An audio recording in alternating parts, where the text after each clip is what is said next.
এখন সবার ছাদ বাগানে বা বাগানে আমরা কিন্তু ডালিয়া, চন্দ্রমল্লিকা, পিটুনিয়া, ভার্বিনা যার যেমন পছন্দ সেই অনুযায়ী কিন্তু আমরা গাছ কিন্তু আমরা রোপণ করেছি। গাছের কিন্তু কুঁড়ি এসে যাওয়ার পথে বা বড় হচ্ছে, বা কেউ বা লাগাচ্ছে, কেউ বা রেডিমেড গাছ যেগুলো একদম বাজারে কিনতে পাওয়া যাচ্ছে, চন্দ্রমল্লিকার কুঁড়ি এসে গেছে, সেই রকম ধরনের গাছ কিনে কিন্তু আমরা বাড়িতে নিয়ে যাচ্ছি, প্রতিস্থাপন করছি। তো এখন ঘটনা হলো যে এই সময়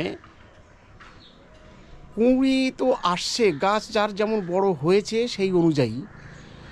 তো এখন আমরা কি পরিচর্যা করতে পারি যে এই কুঁড়িগুলোকে ধরে রাখতে পারি, বা গাছের এই সম্পূর্ণ কুঁড়িগুলোকে যাতে নষ্ট না হয়ে যেতে পারে সেই দিকে আমরা বা কী খেয়াল রাখতে পারি, আমাদের কি কি খাবারও দিতে পারি সেই দিকে আমাদের কিন্তু নজর রাখতে হবে।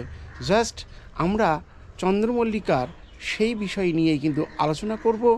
নমস্কার, আমি সঞ্জীব আপনাদের সামনে তুলে ধরছি আমার বাগানের চন্দ্রমল্লিকার গাছ আমি কিভাবে তৈরি করেছি, এবং কুঁড়ি আসার মুহূর্তে এখন কি পরিচর্যা করব, এখন কিভাবে তাদেরকে ওই কুঁড়িগুলোকে বড় করব এবং প্রত্যেকটা কুঁড়ি থেকে সুন্দরভাবে ফুল নিতে পারবো, সেই বিষয়ে কিন্তু আমি কিন্তু অহরহ চিন্তায় কিন্তু আছি, এবং সেইভাবেই কিন্তু গাছগুলোকে পর্যবেক্ষণ করছি এবং তাদেরকে খাবার সময় মতো ওষুধ বা সময় মতো তাদের ভিটামিন বা সময় মতো ফাঙ্গিসাইড সবগুলো কিন্তু একের পর এক কিন্তু আমি দিয়েই যাচ্ছি। আপনারাও দিচ্ছেন তো? তাহলে কিন্তু সঠিকভাবে কিন্তু ফুল, আকাঙ্ক্ষিত ফুল আপনি কিন্তু গাছ থেকে কিন্তু তুলতে পারবেন বা পেতে পারবেন।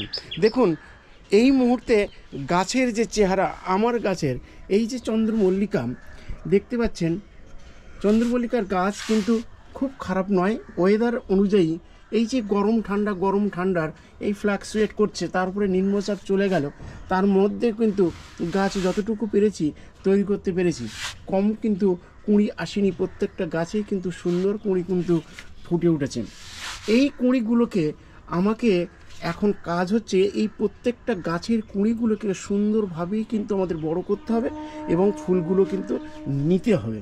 তাই প্রত্যেকটা গাছকে সুন্দরভাবে কিন্তু পরিচর্যা করতে হবে, যাতে কোনো এই সময় যে লাগে জাপ পোকা লাগে সেই জাপ পোকা হাত থেকে কিন্তু রক্ষা করতে হবে। একটু গরম হাওয়া দিলেই দেখবেন যে এই কুঁড়ির এই রকম জায়গা থেকেই কিন্তু জাপ পোকা কিন্তু একদম এঁটে ধরবে।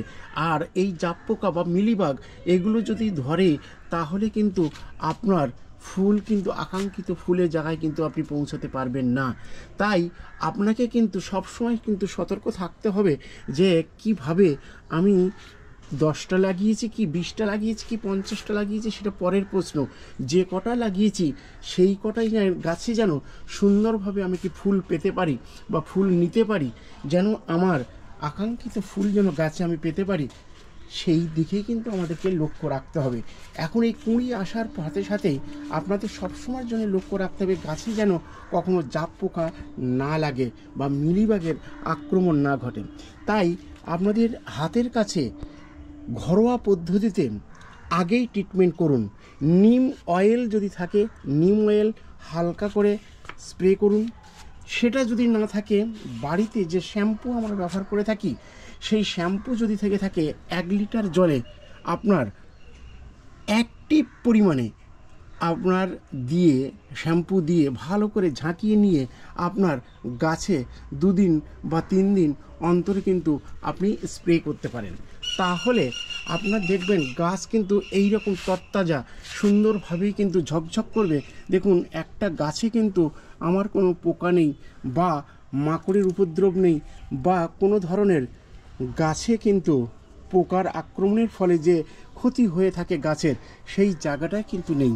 অতএব গাছের কিন্তু সেই লক্ষণীয় দেখা যাচ্ছে যে সুন্দরভাবেই কিন্তু তারা কিন্তু বেড়ে উঠছে, ফুলের কুঁড়ি এখনও পর্যন্ত কিন্তু সুন্দরভাবে রয়েছে। তাই আপনারাও কিন্তু এই দিকে লক্ষ্য রাখুন। যেটা আমি বলেছিলাম যে এই বর্ষা শেষ হয়ে গেল, আমাদের নিম্নচাপের বর্ষার সাথে সাথে ফাঙ্গিসাইড স্প্রে করতে বলেছিলাম। নিশ্চয়ই হয়তো আপনারা যদি আমার ভিডিও দেখে থাকেন তাহলে হয়তো অনেকেই ফাঙ্গিসাইড স্প্রে করে ফেলেছেন। এইবার সাথে সাথে 1 দিন বা 2 দিন পরেই আপনারা কাজ করুন, একটা নিম অয়েল স্প্রে করে দিন, অথবা আপনার শ্যাম্পু বা আপনার সার্ফ, যেটা আমরা কাপড় কাচা লিকুইড সোপ যেটা আমাদের থাকে, সেই নিয়ে 1 লিটার জলের মধ্যে 1/2 ml এইরকম দিয়ে ভালো করে ঝাঁকিয়ে নিয়ে গাছগুলোকে স্নান করিয়ে দিন। তাহলে গাছের পাতায় আপনার মিলিবাগ বা আপনার জাপ পোকার আক্রমণ প্রথম থেকে কিন্তু প্রতিহত করতে পারবেন, গাছগুলোকে কিন্তু সুরক্ষিত থাকবে। এই রকম দেখুন, আমার প্রথম অবস্থায় একটা দুটো যখনই লেগেছিল, সাথে সাথেই কিন্তু আমি এইটাই কিন্তু স্প্রে করেছি এবং প্রত্যেকটা গাছ কিন্তু সুন্দরভাবে রয়েছে। এরপরে কি করবেন, ধরুন দুদিনে আপনি স্প্রে করলেন, তারপরে সাথে সাথে আপনি একবার কাকা বা সুপার সোনাটা স্প্রে করে দিন, তাহলে দেখবেন গাছ ঝলমল করবে। ঠিক তার 5 দিন পরেই বা 4 দিনের মাথায় আপনি একবার লিকুইড মিরাকুলান বা সিড স্ট্র্যাক্ট ভিটামিন বা 20-20 বা 19-19 একবার স্প্রে করে দিন, তাহলে দেখবেন আপনার গাছ এই রকম ঝকঝক করবে এবং সবুজ পাতা একদম কিন্তু সম্পূর্ণ সবুজে পরিপূর্ণ হয়ে থাকবে। আমার যেমন গাছ কিন্তু হয়ে রয়েছে, ঠিক সেই রকম গাছ আপনারও কিন্তু তৈরি হয়ে যাবে। আর গাছের কুঁড়ির ফুলগুলোকে বড় নিতে গেলে, অর্থাৎ যত এই যে কুঁড়ি ধরেছে এক একটা ডালে দেখুন কতগুলো করে কুঁড়ি এসছে, অর্থাৎ একটা গাছে আশা করছি অন্তত 250, 300, 500 করে ফুল কিন্তু আমার এই গাছে কিন্তু আমি পেতে পারি। তো সেই ফুলগুলোকে কিন্তু প্রত্যেকটা কুঁড়ি থেকেই কিন্তু আমি ফুলগুলোকে নেব, ফুলগুলোকে পাবো, তাই তাদের খাবার কিন্তু আমাদের সব সময় কিন্তু দিয়ে রাখতে হবে। আর হ্যাঁ, গাছের গোড়ার জল অর্থাৎ ভিজে ভাবটা, ময়েশ্চার ভাবটা যেন কখনই না কমে, সেদিকেও কিন্তু খেয়াল রাখতে হবে। অর্থাৎ ময়েশ্চার ভাবটা যদি কমে যায়, তাহলে কিন্তু দেখবেন এই কুঁড়িরগুলোকে আস্তে আস্তে এখানে কিন্তু একটা শুকিয়ে যাওয়ার প্রবণতা থাকবে, এবং এই শুকিয়ে যাওয়ার প্রবণতা থেকেই কিন্তু এটা কিন্তু ঝরে পড়বে। আর যখন এই কুঁড়ির একটু ফুটতে শুরু করে দেবে, তখন কিন্তু লিকুইড সোপ বা আপনার শ্যাম্পু এগুলোকে কিন্তু ব্যবহার করতে পারবেন না। তাই এখনই আপনি গাছে এগুলিকে ব্যবহার করে নিন, যাতে জাপ পোকা বা মিলিবাগের হাত থেকে কিন্তু আপনার আক্রমণের হাত থেকে রক্ষা পেতে পারেন। আর কি করবেন, গাছে কিন্তু আপনার খাবার কিন্তু দিয়ে যেতে হবে। যে খাবারগুলো লিকুইড হিসেবে খাবারগুলো ব্যবহার করছেন, অর্থাৎ সর্ষের খোল ভিজানো জল আপনি কিন্তু 2 দিন বা 3 দিন অন্তর কিন্তু দিতে থাকুন, তাহলে কিন্তু সুন্দরভাবেই কিন্তু গাছগুলোর ফুলগুলো বেশ বড় বড় পমপম বা জায়েন্ট এগুলিকে কিন্তু সুন্দরভাবেই কিন্তু তৈরি হয়ে যাবে। আমার যে জায়েন্টের যে ফুল দেখুন ইতিমধ্যেই কিন্তু একটা উঁকি মেরেছে হলুদ, অর্থাৎ হলুদ জায়েন্ট, এটা দেখেই বুঝতে পারছি এগুলোর কিন্তু এখনও পর্যন্ত কুঁড়ি আসেনি, এটার কিন্তু কুঁড়ি এসে গেছে। এই জায়েন্ট বা এই জায়েন্টের ক্ষেত্রে সব ছোটো ছোটো কুঁড়ি কিন্তু দেখা দিয়েছে। অর্থাৎ আমার এবার কিন্তু চন্দ্রমল্লিকা খুব বেশি করতে পারিনি সময়ের অভাবে, যা করেছি এই অল্প গাছের মধ্য দিয়েই আমি কিন্তু তাদেরকে যত্ন করতে শুরু করেছি।